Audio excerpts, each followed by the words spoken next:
Is it possible Corey Sandhagen can win the fight? Is it possible Corey Sandhagen is going to be the world champion?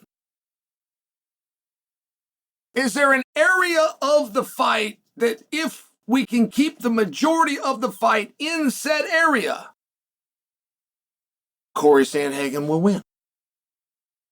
Since 1993, it's always been very lazy. Oh, this guy's better at stand-up, or this guy's better on the ground. There's so much more to fighting than standing up and on the ground. But let's just follow that lazy approach. If it's purely a stand-up fight, do you think Corey wins? What if we take kicks away? What if we make it just boxing? Does Corey win? All right, now let's make kicks available. Now they can punch and kick, but nothing else. Does Corey win? All right, now let's take punches and kicks away and make it just wrestling. Does Corey win? Okay, now let's keep the takedowns in there, but when you get to the ground, you still can't hit him, but you can look for finishing style techniques, arm bars, knee bars, strangleholds, and such. Is there a way to manipulate and to design the rules where you believe Corey can win? Now, we're not going to be able to do any of those things.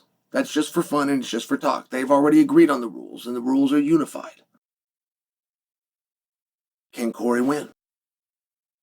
Corey's coach, who is as good of a coach and as successful of a coach, Trevor Whitman.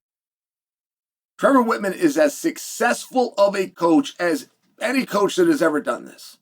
And Trevor Whitman says, we're going to out-wrestle him. He said Corey Sandhagen is going to go out and he's going to out-wrestle Merab. That is their key to victory. That is their strategy. That is their plan. He believes in that plan largely because of the element of surprise. Because nobody's ever done it. Merab doesn't know how to protect himself against a wrestling attack because he's never been under a wrestling attack. Now, I can already hear your minds as you're going to the comment section to tell me, Chael, that's gamesmanship and he just wants you to think that and he doesn't mean to do any of those things. I hear you on all of that. You might be right. It'd be a first. It'd be a first time that Trevor Whitman ever went to the media to do a rope-a-dope. And let's just take him at his word. What if he's not trying to get us to look somewhere else? What if that is really his plan? Does Corey Sandhagen have the skills to go out and take down Merab? And I will tell you this as a wrestler, like wrestling as wrestling once was, is used about 1/10 of the time. Now, over 99% of the time, you must first push the guy into the fence. You must demonstrate that you're the bigger, stronger athlete. The bigger, strong athlete is the one that's going to cut that ring off, use their length, get him in the fence. Now the guy can't sprawl. Now the guy can't move. Now we can go to body locks and start talking about entanglements, start talking about inside trips, start dropping down for doubles. Great one is to drop to a single just to pull him off the fence and then re-grip around the body. Are those things that you believe Sandhagen is better at than Merab? It's interesting. Does Sandhagen have any chance whatsoever? Can he win a round? It's, in my opinion, a very impressive fight. Because they have the common opponent. And there's no better way to guess a fight aside from head-to-head competition. There is no better way than common opponent. And Umar Nurmagomedov was supposed to run right through Merab. But he didn't. He ran out of gas. He started to. Umar Nurmagomedov did exactly what we thought he was going to do until he got fatigued. Umar Nurmagomedov was supposed to go right through Corey Sandhagen. Take him down at will. Beat him up on the ground. Eventually stop him. If he doesn't gain so much favor with the judges, that it's a moot point. But that's not what happened. If you go and look at the results, a win by Merab over Umar, a loss for Sandhagen over Umar. But if you go look at those two performances, it is very difficult to decide which fight was harder for Umar. And I know it would seem as though Umar would go, well, this one was harder because I didn't win it. But the pacing was different in the Sandhagen fight. The takedown attempts were different in the Sandhagen fight. The time on the ground was greater in the Merab fight than it was in the Sandhagen fight, but that can be accumulative for a couple of different reasons.